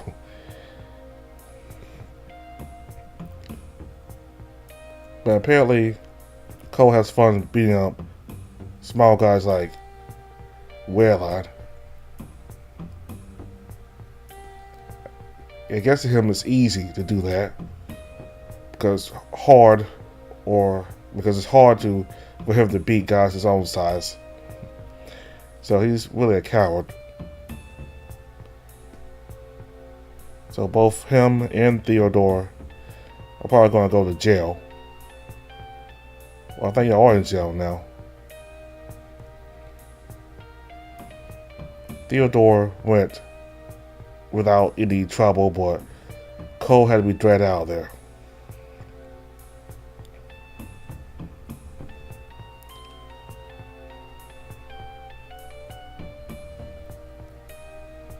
So, Bucky and Drayden are a couple now. You saw them kiss at the end there. Throughout the VN, we noticed a little by little that their relationship had grown more intimate, so I'm happy for them. Bruce is a coach now, coaching the new fighters, and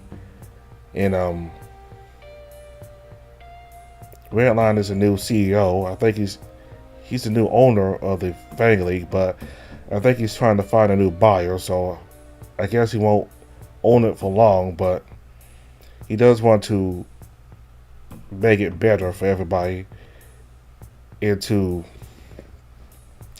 make it into a place where people have a more healthier mindset, because under the commissioner, he was of the view that being a violent, savage person, unforgiving, and just ruthless person was the ideal fighter.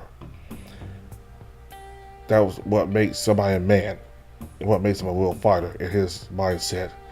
So it created an unhealthy mindset down here, because the guys were very mean down there to both Redline and Xander, and Bruce too,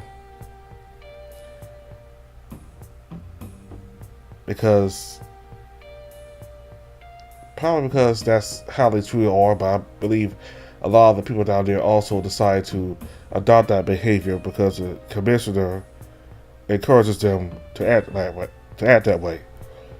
They think that if they are violent and angry and just being an asshole, if they think to just act like that, they'll have success in the way, and they can even be champion.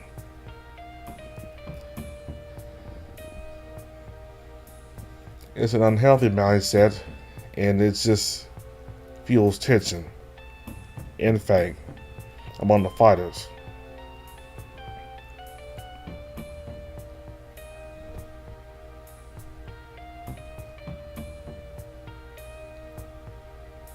So I hope Redline is successful in changing the mindset. Just more, a friendly competition, kind of like that, Yeah, you want to be the best, but you want to be better than everybody, but, you keep the competition more friendly, just kind of like how you see it UFC or even in football games. I mean, yes, it's a competition between two sides, but at the end, one side wins, the other side gives it their all but loses, and it ends with them second hands or fist bumping or something like that. So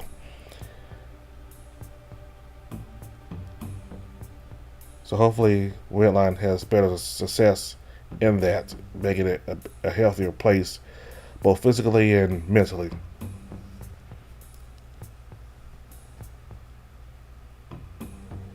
And Redline's brothers and sisters bully their father into giving the company to him, because when Harvey died, his will gave his son, who is Redline's father, control the company, but Redline's siblings bullied the father into giving it to him instead. I think the siblings knew that the father wasn't too much different from the grandfather, and that they wanted somebody with a totally different mindset, so they made the father give the company to Redline. So it ends with them heading to their grandpa's beach home. I wonder if eventually they might do a little extra V-in, with them going to the beach house and just have a good time. I mean, I'm not asking for them to like do a totally new VN about it, but just just a one-time VN where they go to the Beats house and enjoy themselves and and just look around and enjoy the luxury that Waylon's grandpa had. Now they get to have it. Hopefully there'll be like a one-time VN of that. So that said, that's Undefeated. So we've completed a VN, which is not very common because so many VNs either get canceled or just get abandoned. So to have a VN that is now finished, with a proper ending, that's a huge accomplishment. That's a huge accomplishment for any creator to have. A finished game and a proper ending. So I'm happy for everybody involved. I'm certainly happy for Redline and Xander and Bruce. Everything ended good for them. Everything ended happily for them.